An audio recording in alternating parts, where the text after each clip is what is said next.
Bienvenidos a esta edición especial de Fuera de Récord. Así amaneció la ciudad de Santo Domingo hoy, domingo 19, un domingo que la ciudad amaneció tranquila. Sin embargo, desde que usted se está acercando al peaje y antes del peaje, Las Américas, eso es velocidad pura. Director, temprano, ya subiendo, casi llegando al canal, me pasa un carro, ¡fua! Fórmula 1, por dentro de mí me gusta la carrera, la velocidad. Y yo pensaba que era Fernando Alonso, no era Fernando Alonso, el Ferrari. El carro de la reelección, señores, se está moviendo por la capital, 150, 200. Y en las Américas, ahí es que ese carro corre, el de la reelección. En Santiago, autopista Duarte, ese carro corre. Así es que miren, el país y la clase política en vilo, la reunión del comité político del PLD en Juan Dolio, centro de atención. Precisamente está con nosotros nuestro colega periodista Ramón Pérez Reyes, quien es también miembro del círculo de periodista político. Y entonces nos tiene detalles de todo lo que está ocurriendo en estos momentos en Juan Dolio. Buenos días, distinguido amigo. Hola, Lima, buen día y a todos tus televidentes. Ramón, cuéntanos cómo está Metro Country Club, los detalles de esta reunión. Ya llegó el presidente Danilo Medina y Leonel Fernández, hay quórum, el ambiente que se vive. Sí, tanto el presidente Danilo Medina y Leonel Fernández llegaron antes de las 9 de la mañana y está todo listo y montado para el inicio de la reunión del comité político. Pero previo, ellos están reunidos en una villa privada que aquí se informó que pertenece al empresario Carlos Asiris. Es una reunión previa es un encuentro previo a la reunión y dentro ya en el salón se encuentran ya alrededor de 24 miembros del comité político, lo que quiere decir que dentro de unos minutos ya empezará el encuentro. Fuera el ambiente está muy animado, fuera hay gente con mucha pancarta, promoviendo la reelección de Danilo Medina, y dentro el cuerpo de seguridad y los periodistas están en sus labores propias de este evento. Hay un detalle importante, tú planteabas de que Leonel y Danilo no han entrado a la reunión, sin embargo, hablaba de un encuentro previo. ¿Ellos están reunidos en la casa de un empresario los dos? Sí, ellos dos. Y fue confirmado por el vocero de la presidencia, Roberto Marchena, y quien dijo además que el presidente llegó antes de las 9 de la mañana y de inmediatamente fue introducido a la casa de una villa privada. Él no dijo la casa del nombre del empresario de la casa, pero ya los periodistas confirmaron de quién se trata. Parece que va a haber, tal como se había pedido, un encuentro previo antes de la reunión. Tú te recuerdas que esa reunión se había dicho que se haría en el día de la semana, pero no se pudo lograr. Y ahora se está realizando en un minuto antes del encuentro. Bueno, Ramón, te agradecemos infinitamente tu colaboración. Usted es parte de este programa. A mediados del transcurso del mismo, vamos a mantener el contacto para que los televidentes tengan en primera mano la exclusividad de lo que está pasando en esa importante reunión. Gracias, Ramón, y nos vemos más adelante. Gracias. Será el colega periodista Ramón Pérez Reyes con esa primicia para los televidentes. Tal y como se había informado, el carro de la reelección le decía que estaba rápido, mucha velocidad en el ambiente. Sin embargo, esa reunión entre Danilo y Leonel podría bajar un poco las tensiones o tal vez incrementarla. El tema de la reelección, modificación constitucional y el referéndum han sido temas que en la semana han llamado mucho la atención y ha sido centro de debates. Hoy nos acompaña el destacado jurista Julio Curi, con quien vamos a conversar en torno a la situación que se ha generado, no solamente por el tema de la reelección, sino también el referéndum y esta posible modificación constitucional. Buenos días, Julio, bienvenido. Buenos días, un placer estar aquí, Fuera de Récord. Gracias. Julio, yo sé que con relación a este debate que se ha generado, hay posiciones jurídicas muy encontradas. ¿Qué te parece todo este engranaje que se ha dado en torno a este tema? Referéndum, el recurso elevado por Justicia y Transparencia y las posiciones encontradas ante las vertientes de dos escenarios constitucionales. Mira, todo texto legal, aunque esté redactado de una forma clara, se presta a interpretaciones. Ese es el derecho, porque hay métodos de interpretación, a pesar de que se diga de forma inequívoca que el cielo es azul, por valerme yo de un ejemplo, ¿no? La labor interpretativa tanto del abogado como del juez es determinar cuál es el grado del azul. Si es azul claro, azul aqua, azul oscuro, en fin. Los textos se interpretan. Ciertamente en el artículo 272 de la Constitución se establece el referendo aprobatorio para algunas materias que están taxativamente numeradas o señaladas. Se habla de derechos fundamentales y del régimen de ciudadanía. Y los que han abogado por el referendo aprobatorio, es decir, que tendría que ser, digamos, validado posteriormente a la modificación constitucional por la ciudadanía, alegan que que el derecho a elegir y ser elegible es un derecho fundamental. O en otros han sostenido que se trata de un derecho ciudadano y por tanto toca el régimen de ciudadanía. Sin embargo, unos y otros están equivocados. El derecho a elegir y ser elegido no es fundamental, porque no es parte, no es inherente a la dignidad humana. Usted elige y se postula a una posición electiva si quiere, pero no es un derecho propio inmanente a la dignidad humana. Y por eso está fuera en la misma Constitución del capítulo de los derechos fundamentales, que son el derecho a la vida, el derecho a la educación, derechos que uno no puede prescindir de ellos para tener una vida digna, digamos, para reivindicar lo que es la dignidad humana. En sentido general, eso significa que el referendo no es necesario para lograr esa posible reforma constitucional. No, para validarla. Para validarla. Porque no es que es previo a la modificación, sería una reforma aprobatoria, un referendo aprobatorio, una consulta aprobatoria para que a través de una ley que no existe, la ciudadanía, porque esas son todavía piezas sueltas que quedan de esta Constitución que se proclamó en el 2010, para que la Constitución certifique si está de acuerdo o no con la modificación que se le ha operado a la Constitución. O sea, es vinculante la opinión de la ciudadanía en este caso. Sin embargo, la modificación del artículo 124 de la Constitución, que es el que prohíbe la repostulación sucesiva del presidente, no modificaría un derecho fundamental, no tocaría el régimen de ciudadanía, simplemente lo que haría es levantar la veda o levantar el obstáculo que pesa sobre un presidente de turno para repostularse. Y por tanto, ¿a qué se contraería esa modificación? Pues a extender, a suprimir el límite de función del presidente. Es decir, el presidente tiene un límite en el ejercicio de sus funciones de 4 años. Levantárselo para que pueda optar por un segundo periodo es extenderlo a 8 años. Entonces la pregunta aquí que habría que responder es esta: ¿constituye esa modificación una reforma al régimen de ciudadanía o a los derechos fundamentales? No, hombre, no. Yo creo que son interpretaciones macarrónicas de sectores políticos interesados que han venido, digamos, confundiendo a la población con posiciones que verdaderamente resultan absurdas. Y eso da lugar a este mal encaminado amparo, porque el amparo es una acción constitucional dirigida a hacer cesar la turbación de un derecho fundamental o la amenaza de un derecho fundamental. Y aquí el hecho de que se modifique, supongamos que sí, que se requiere el referendo aprobatorio, pero ¿cuál es el derecho fundamental que se le está conculcando o amenazando a la Fundación Justicia y Transparencia si ella se quiere arrogar los intereses confusos? Es decir, si quiere... ¿cuál es el derecho fundamental que a la ciudadanía se le está amenazando? Ninguno. Entonces la acción de amparo incluso es inadmisible en este caso. Y el tribunal competente no lo puede ser el Tribunal Superior Administrativo, porque esta materia no es propia de la administración pública. El Poder Legislativo, cuando ejerce sus funciones parlamentarias, el Poder Legislativo me refiero, no puede ser controlado sus actuaciones por el Tribunal Superior Administrativo. Pero si no era facultad de ese tribunal, desde que llegó el recurso, entonces el tribunal debió inhibirse. No, declararse incompetente. O declararse incompetente. Sí, pero no lo hizo, se invocó. El abogado que representa al Senado lo invocó oportunamente. Pero lo hizo.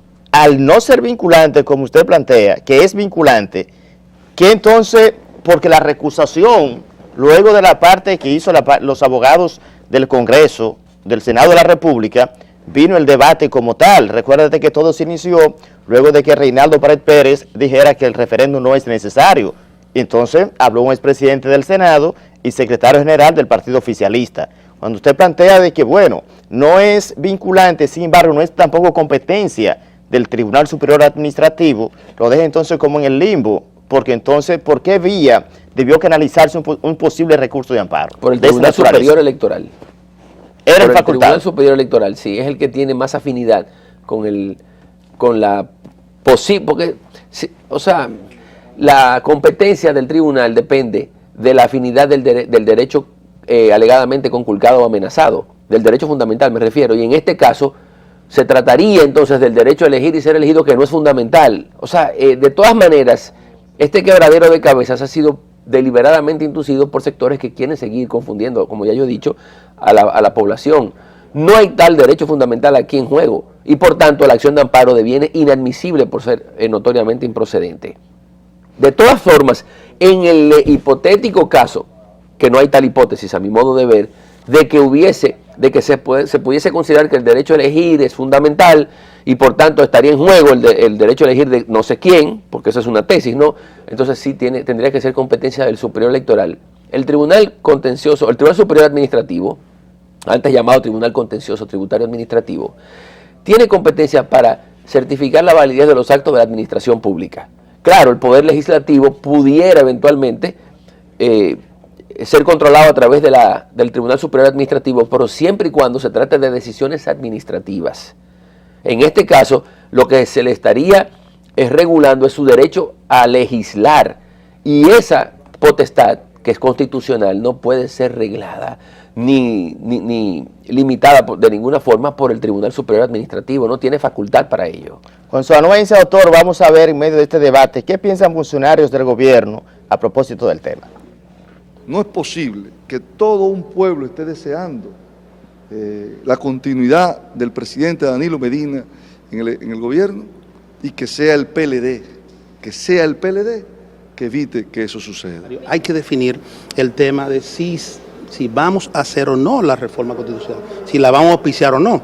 O sea que el primer tema a tratar deberá ser ese. Que la reunión sea otro escenario donde el Partido de la Liberación Dominicana saldrá fortalecido. Hasta ahora no hay ningún elemento que esté suelto, todo está bajo control, pero siempre dependiendo de la buena voluntad, de la sabiduría, de la experiencia y de la gran responsabilidad que tienen el presidente Danilo Medina y el expresidente Leonel Fernández para mantener nuestra organización unida y en el poder. Bueno, doctor, ya usted vio parte de las posiciones encontradas en el mismo oficialismo. Me voy a ir a la pausa con su anuencia. Cuando regresemos, yo quiero, doctor, que usted me plantee un escenario. ¿Qué podría pasar? Reunión del comité político, si el comité político le da el visto bueno a Danilo Medina y dice Danilo, bueno, gana Danilo esa ronda interna en el comité político del PLD. Se abre ese debate. Se podría, en los próximos días, las informaciones que tengo es que ya el Ejecutivo tiene listo ese proyecto de ley de modificación. ¿Por qué vía podría ser? Sería inconstitucional si el próximo miércoles 22 el tribunal falla a favor de la fundación. Vamos a la pausa, no se mueva. Cuando regresemos me responde esa pregunta, doctor. Sé que los televidentes están sumamente inquietos porque el carro de la reelección llama mucho la atención y coquetea a mucha gente también, doctor. Vamos a la pausa y ya volvemos.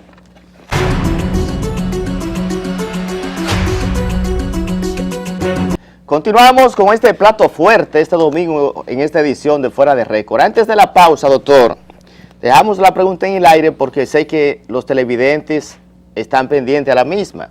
¿Qué podría pasar? El próximo miércoles 22 es la continuación de ese proceso ante el recurso de amparo preventivo, elevado por la Justicia y Transparencia, la Fundación.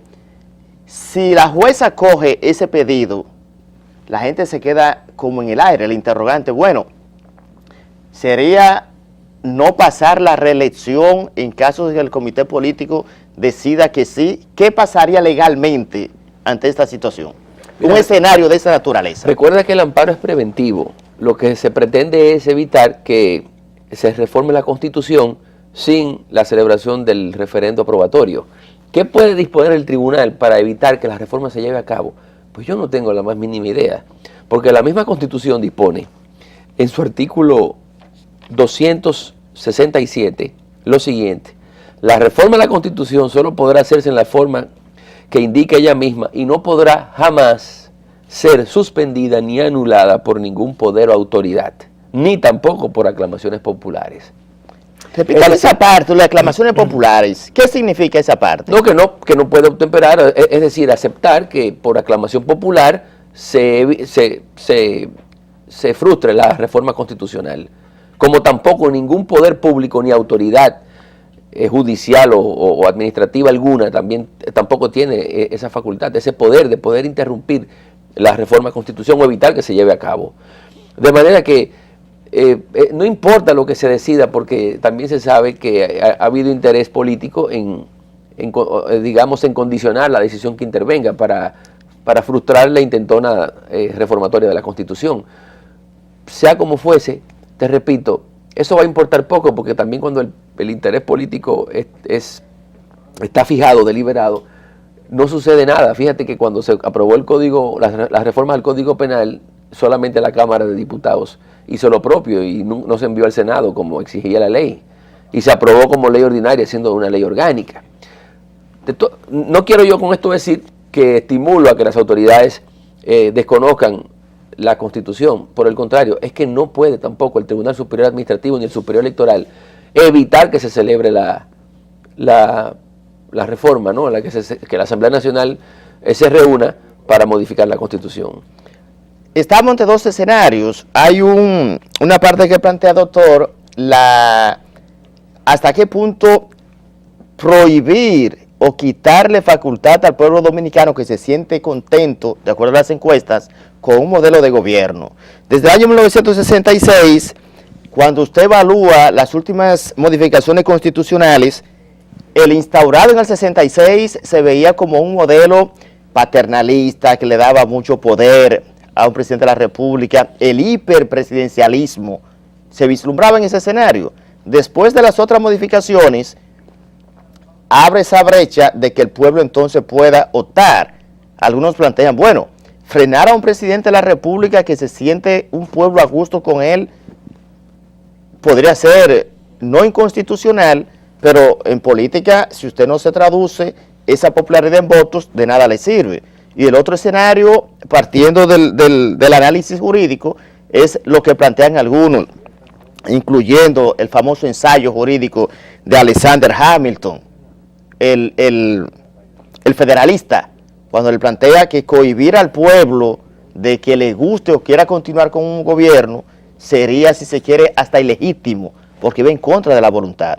Entonces, la pregunta es, doctor, si se modifica esa Constitución actual, las leyes no tienen efecto retroactivo, ¿cómo sería entonces los 4 años de un posible nuevo gobierno de Danilo Medina? No aplicarían los 4 que pasaron, serían 4 más los próximos 4. No, de ningún modo, imposible. Ajá. No.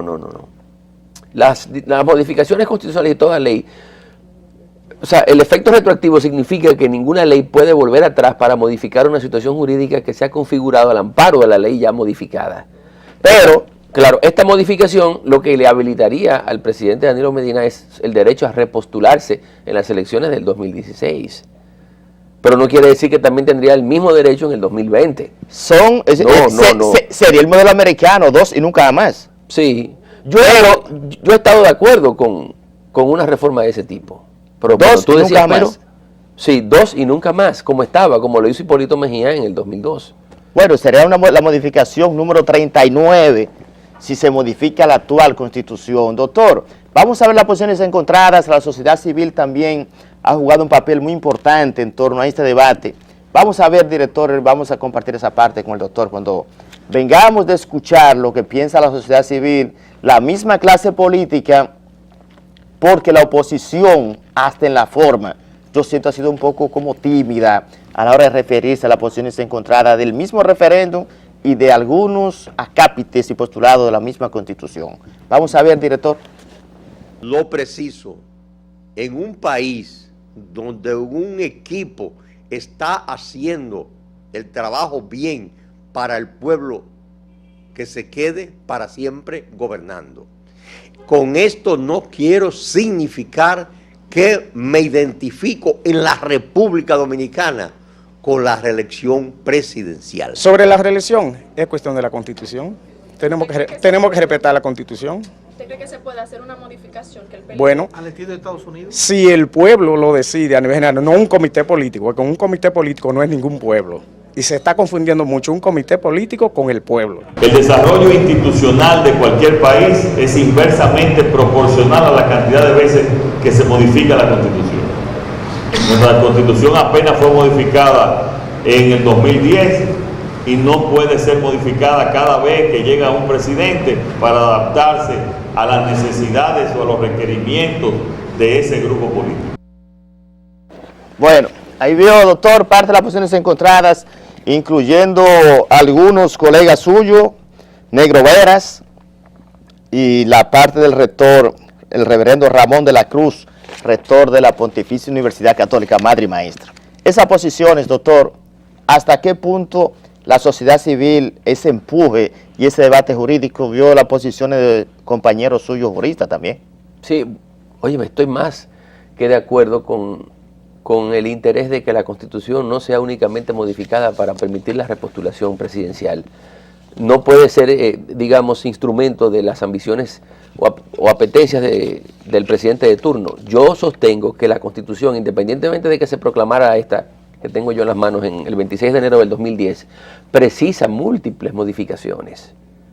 Múltiples modificaciones, porque nosotros no podemos seguir, digamos, evitando el desarrollo institucional del país para permitir que el partido que centralice los poderes públicos siga designando a los miembros de la Cámara de Cuentas, porque ¿quiénes son los que lo designan? El Senado de terna que presenta la Cámara de Diputados. Usted está abogando aquí por una modificación integral, nuevamente. Sí, no. No solo para la de la administración pública, sí, tiene que ser integral. Nosotros nos quejamos de que el Poder Judicial es obediente al Poder Político, específicamente al leonelismo, que se complació en edificar las altas cortes a imagen y semejanza de sus temores, de los temores de ese grupo que durante 8 años asaltó el Estado, y también de sus intereses. Entonces, ¿cómo se puede evitar eso? Despolitizando la composición del Consejo Nacional de la Magistratura. ¿Y cómo se despolitiza si cada partido tiene una cuota? No, que es eso lo que hay que evitar. Pero ¿y cómo se evita en un país donde el PRD va a mandar su cuota, el PLD reformista? Es decir, es sustrayendo la conformación politizada, porque actualmente son políticos quienes las controlan, que son miembros del Consejo Nacional de la Magistratura. Tendrían que ser decanos de las universidades, los rectores de las universidades, un miembro elegido por el CONEP. Es decir, hacerlo más plural, que sea una elección que responda, digamos, a los intereses más colegiados y no únicamente politizados, porque en la reforma anterior, en la escogencia de las altas cortes anterior, prevaleció el interés exclusivo de Leonel Fernández. Hay que modificar la composición del Consejo del Poder Judicial. Digamos, óyeme, son muchas las cosas que hay que hacer para evitar... Sería una reforma integral lo que usted plantea. De la administración pública. De la administración pública. De la administración pública. Pero esa parte, la cuota política de cada partido, hay que dejarle su cosita. Después país politizado totalmente, doctor. Después no nos quejemos de que la justicia es la cenicienta de los poderes públicos, porque actualmente lo es. Oye, ese Consejo del Poder Judicial es absolutamente inoperante, sobre todo si es presidido por el presidente de la Suprema Corte de Justicia, que es un contrasentido.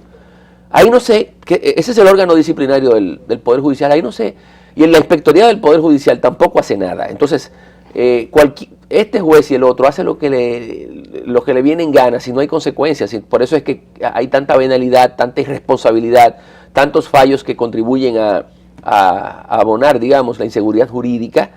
Y entonces, ¿para qué existen aquí? Si responden a intereses políticos, para nada.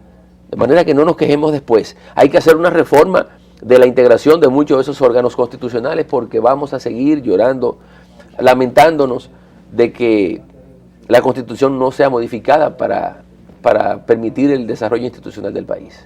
Doctor, agradezco infinitamente su presencia hoy en la mañana. Sé que el país ha estado dándole mucho seguimiento a un tema tan importante y tan vital como lo es este tema de la reelección y la modificación constitucional debido al engranaje jurídico que la misma representa. Le agradezco infinitamente, doctor, su presencia hoy en la mañana. Gracias. Continúen con nosotros, aún falta mucho más. Recuerden también que pueden seguirnos en todas las redes sociales. Una sola frase, fuera de récord, ahí tienen todo. Vamos a la pausa, al regreso vamos a tener al doctor Trajano Vidal Potentini, quien es presidente de la Fundación Justicia y Transparencia, a propósito del debate que llevan en el Tribunal Superior Administrativo, y también le tengo detalles de lo que está pasando en el Metro, Hotel Metro en Juan Dolio, con el tema de la reunión del Comité Político del PLD. Vamos a la pausa y ya volvemos.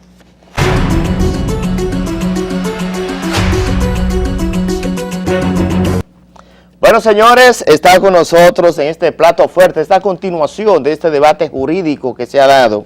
Recuerden que desde las primeras horas de la mañana, comenzando precisamente a las 10, se inició esa reunión del Comité Político del PLD en medio de grandes expectativas, y el recurso de amparo que elevó recientemente la Fundación Justicia y Transparencia ha sido un elemento muy llamativo durante toda la semana en los medios de comunicación. Por eso quisimos tener hoy en la mañana al doctor Trajano Vidal Potentini, quien es el presidente de la Fundación Justicia y Transparencia. Buenos días, Vidal, bienvenidos a Fuera de Récord. Bueno, saludarte, Elvis, y de igual forma, pues buenos días para la República Dominicana y todos los amigos que siguen este espacio. Doctor, el país y la clase jurídica ha sido centro de atención de esta polémica tras el recurso de amparo elevado por la fundación que usted preside para ese referéndum aprobatorio que por demás ha generado esa polémica. Sin embargo, doctor, ¿cuáles son los argumentos que ustedes plantean desde el punto de vista legal para que el mismo pueda concretizarse ante el pedido que han hecho ustedes a este tribunal?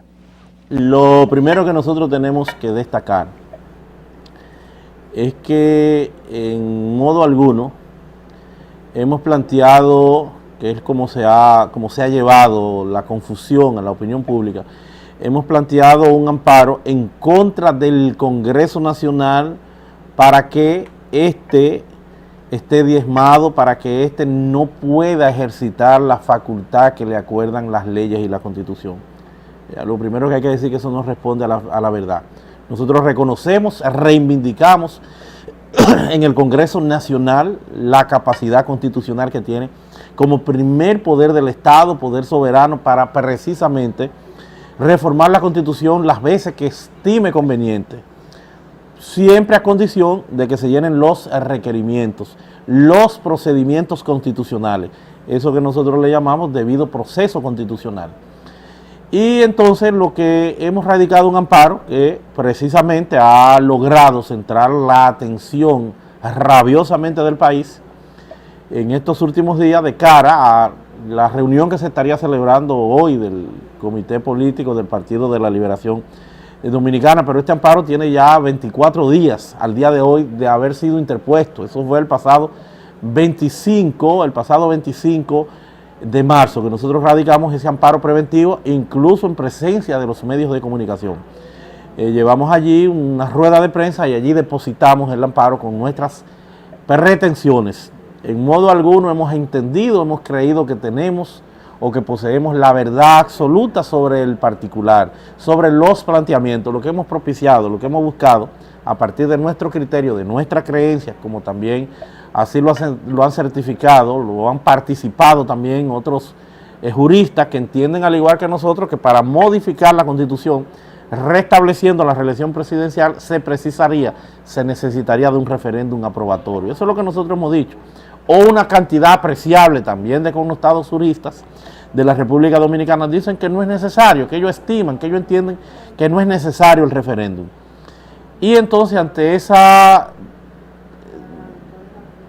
esos puntos encontrados, ante esa disparidad de conceptual en relación a un tema que eventualmente pudiera ser interpretativo, pues lo que se impone es que los jueces tengan la capacidad, la posibilidad de examinar, de ponderar y entonces hacer algún planteamiento sobre ese punto que para nosotros es el controvertido. Doctor, debido a estos planteamientos, algunos han llegado a pensar que usted se opone a la reelección presidencial. ¿Es cierto esto?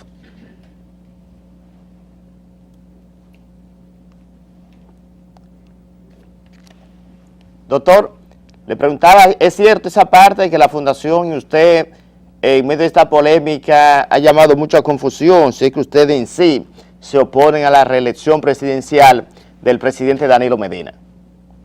En lo absoluto, en lo absoluto. Nosotros en lo particular pudiera decirte, bueno, que yo no estaría de acuerdo con reelección, pero no es un tema de que esté o no de acuerdo.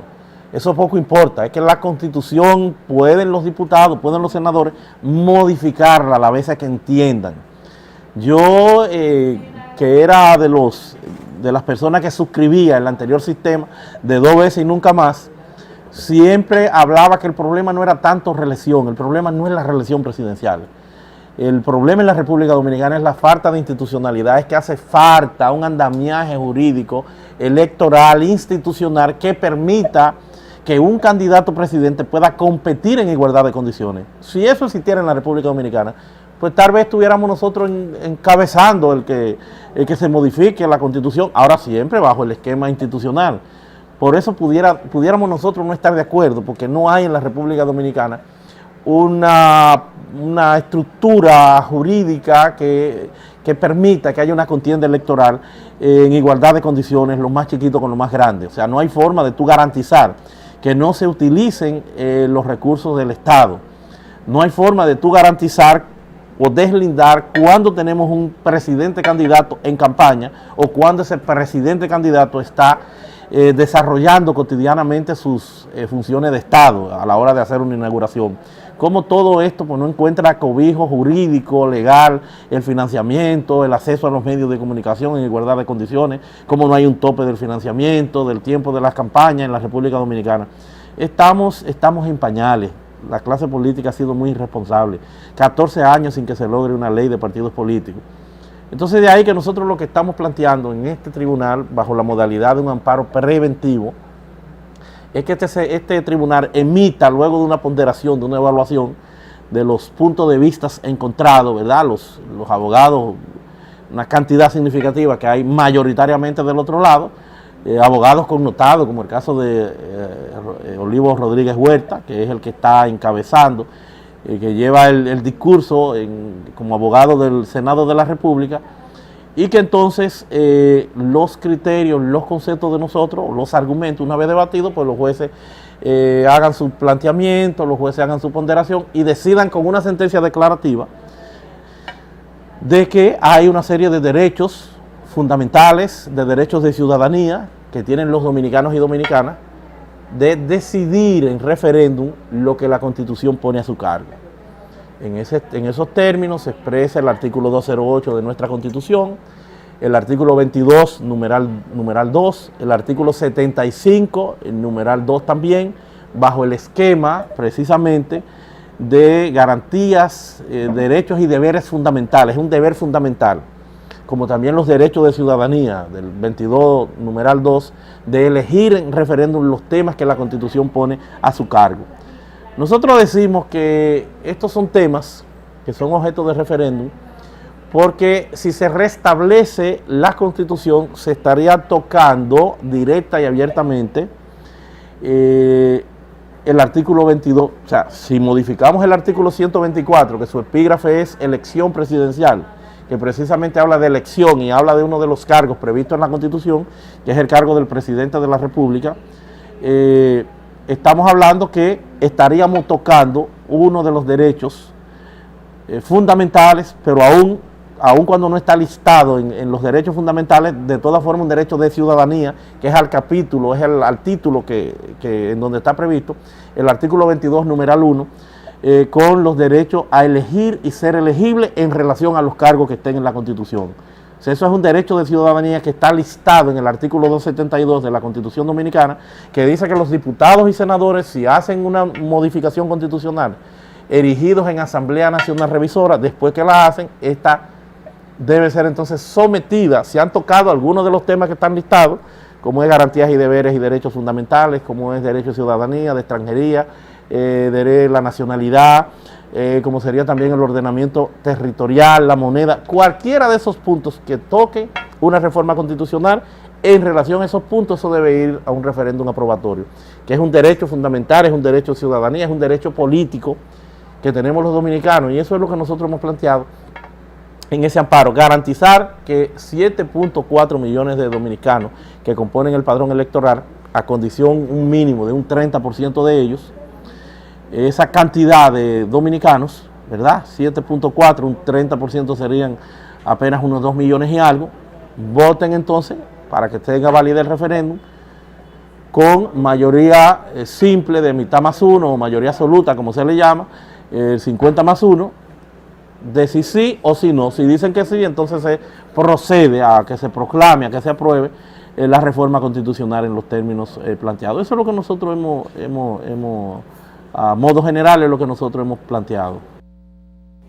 No obstante, doctor, lo que la gente se pregunta es, bueno, está reunido el comité político, decide el comité político perfectamente, le da su visto bueno a Danilo Medina para que pueda continuar, y el próximo 22 la jueza entonces falla a su favor.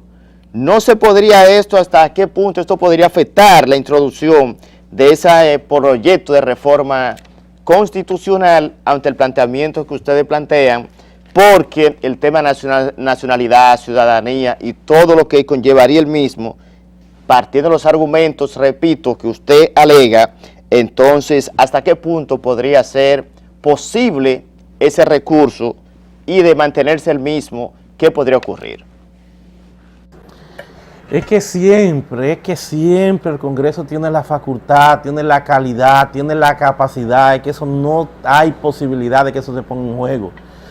Si el Congreso reúne el tercio de los diputados o senadores que sostendrían iniciativa legislativa para someter la convocatoria, la ley de convocatoria, que es por donde empieza el procedimiento de reforma constitucional, si pasan en ambas cámaras con 2/3 partes ese proyecto de convocatoria que tiene que llevar al Congreso, que tiene que someter un tercio de una u otra cámara o el presidente de la República, si no quiere ni siquiera utilizar el tercio de diputados o senadores, puede hacerlo el presidente de la República, puede convocar, tiene iniciativa legislativa para estos fines, puede convocar una ley para convocar la Asamblea Nacional Revisora, donde ya no habrán ni diputados ni senadores, ya habrán asambleístas, ya cada voto es uno, ya es la reunión conjunta de ambas cámaras para proceder entonces a reformar.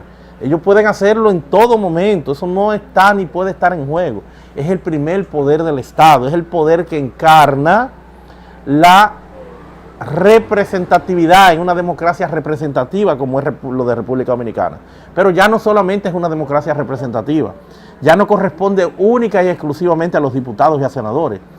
Ya hay una extensión, hay una dispensa, hay una intención en ese mismo artículo 2 de nuestra Constitución que ya no solo es representativa, sino además democracia directa, a partir de los mecanismos de participación popular que prevé, que contempla la misma Constitución, en la forma que ella y algunas leyes así lo contemplen o lo prevean. Entonces, ¿cuáles son esos mecanismos de participación popular? Un plebiscito, el plebiscito y referéndum en el ámbito, por ejemplo, local, el referéndum para consultas populares, el referéndum aprobatorio para reformas constitucionales, que es el que se corresponde, la iniciativa participativa legislativa que pueden tener los dominicanos a condición de que puedan someter proyectos de leyes con una cantidad X de firmas de dominicanos y dominicanas en capacidad para votar. Esos son esos mecanismos de participación popular que nosotros estamos tratando de salvaguardar. O sea, diputados, senadores, si ustedes van dentro de su facultad de modificar la Constitución, observen, tengan en consideración estos derechos para que si tratan estos temas, pues lo lleven entonces a un referéndum aprobatorio. El aplazamiento de la audiencia pasada ha llamado mucho la atención porque fue decidido luego de que la jueza Vanessa Costa solicitara su inhibición del proceso por motivos que todavía se desconocen. Sin embargo, los abogados del Senado han hablado de presión de sectores poderosos. ¿Es cierto? ¿Hay presión, doctor?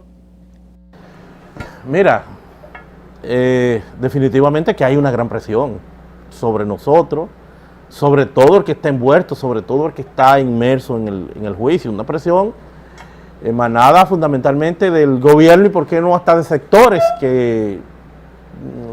mediáticos que están comprometidos, que creen, ese es su derecho, creen en la parte de la reelección, ese es su derecho. Y en esta audiencia el tribunal quedó acéfalo porque esa juez decidió decidió en este caso inhibirse. Las razones pudieran estar dadas en función de que en el día anterior a esa misma jueza y a los jueces en pleno lo habían recusado con imputaciones muy fuertes. El doctor Olivo Rodríguez Huerta, sus consideraciones, lo cual también es su derecho, haciendo ejercicio de los procedimientos que le acuerdan las leyes, pues los recusó. Y yo entiendo que aun cuando la presidenta rechazara la recusación, parece que meditó, entendió, examinó que el asunto, pues, alrededor del mismo hay una gran presión mediática sobre todo. A nosotros han intentado descalificarnos, nos han perseguido, nos han amenazado. O sea, es una situación difícil, con la consabida irresponsabilidad, yo diría, de la clase política que debió haber estado ahí, la oposición, pero parecería que en República Dominicana no hay oposición.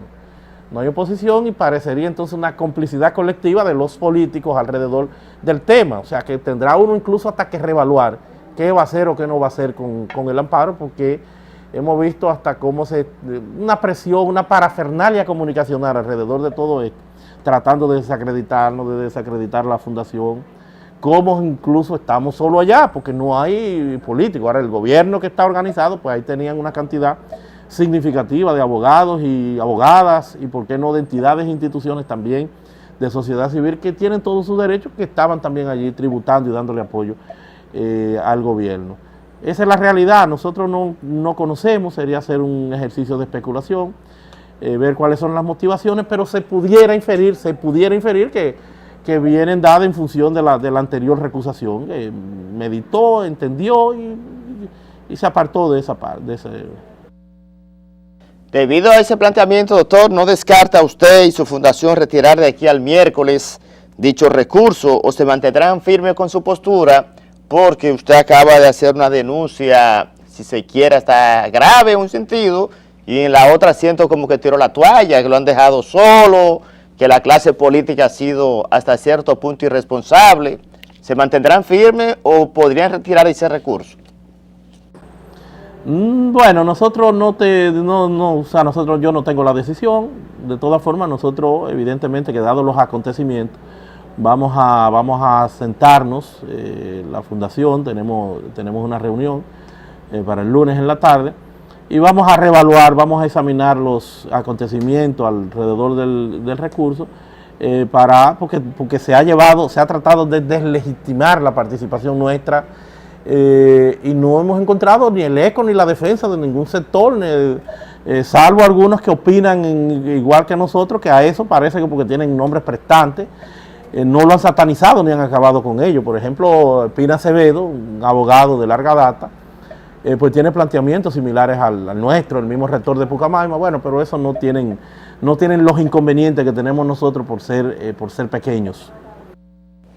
Bueno, muchísimas gracias, doctor Trajano Vidal Potentini, presidente de la Fundación Justicia y Transparencia, por estar con nosotros hoy en la mañana. Bueno, a ti, a los amigos de la República Dominicana, pues agradecerle por el favor de esta sintonía, de compartir más que respuesta a las reflexiones que en modo alguno hemos planteado de que serán la verdad absoluta. Nosotros, pues ya la historia servirá para, en uno o en otro sentido, reivindicar si lo que estamos haciendo es correcto o no es correcto. Bueno, gracias, señores. Continuamos con el contenido de Fuera de Récord. Aún falta mucho más. Al regreso vamos a hablar de la exposición brillante del poeta y escritor Pedro Gris, Partículas que piensan.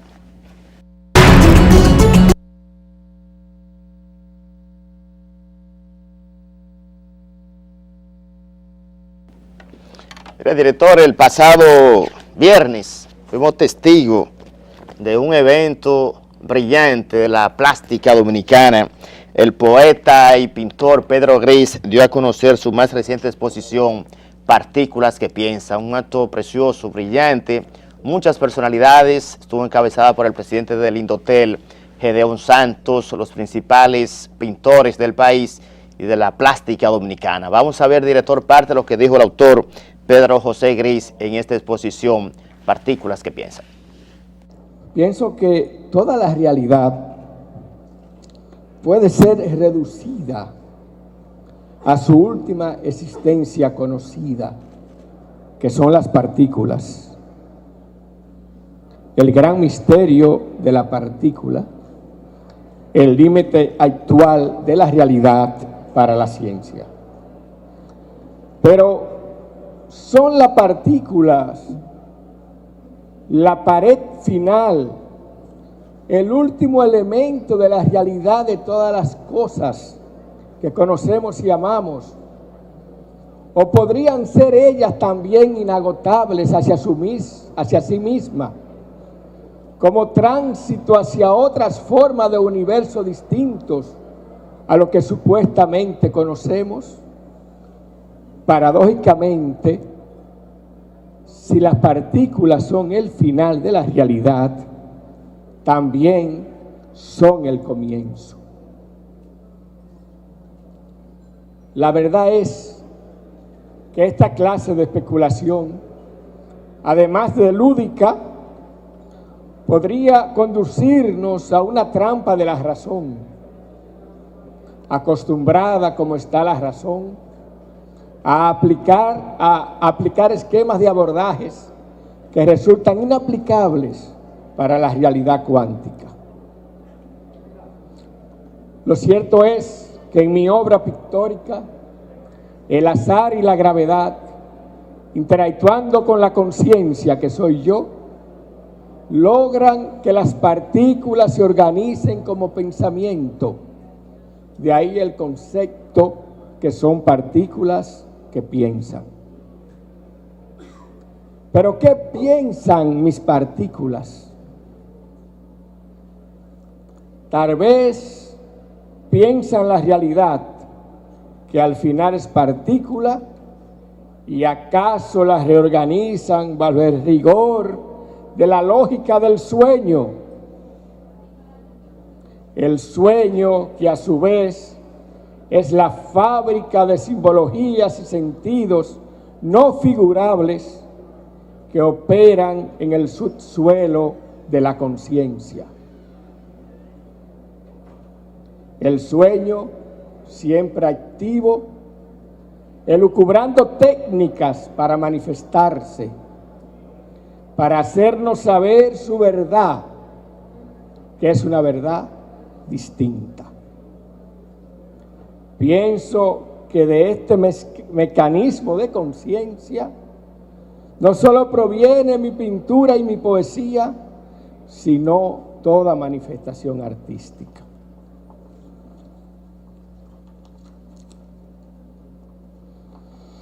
Al final de este inicio del siglo XXI, en este inicio del siglo XXI, donde todas las amarras se han soltado y parecería que la nave de la creación y de la existencia misma navega hacia todos los puertos a la misma vez, mi obra es el resultado de la compulsión de este signo de los tiempos y de una búsqueda ciega y personal en el fondo y también en la superficie de una técnica que confiera a mi sueño ADN propio y quizás autenticidad de sentido, si es que la nueva estética lo permite. Bueno, ahí vieron parte del discurso del autor, poeta, pintor, brillante exposición, Pedro José Gris, Partículas que piensan. Invito a los televidentes y a los amantes de las plásticas a que se den cita al Museo de Arte Moderno. Esta exposición sigue abierta y ahí usted no solamente va a ver partículas que piensan, sino bellas obras hechas con todo el carácter y toda la profesionalidad del mundo, porque la obra de Pedro Gris ya ha tomado un matiz internacional. Señores, hasta aquí mi trabajo. Elvis Lima estuvo con ustedes. Hace unos minutos me informa producción. Ya se inició la reunión esperada del Comité Político del PLD. Síganos en nuestras redes sociales. Le vamos a mantener al tanto informado en todo lo que es Fuera de Récord. Pásenla bien. Feliz fin de semana. Cuídese mucho, que el carro de la reelección anda a mucha velocidad.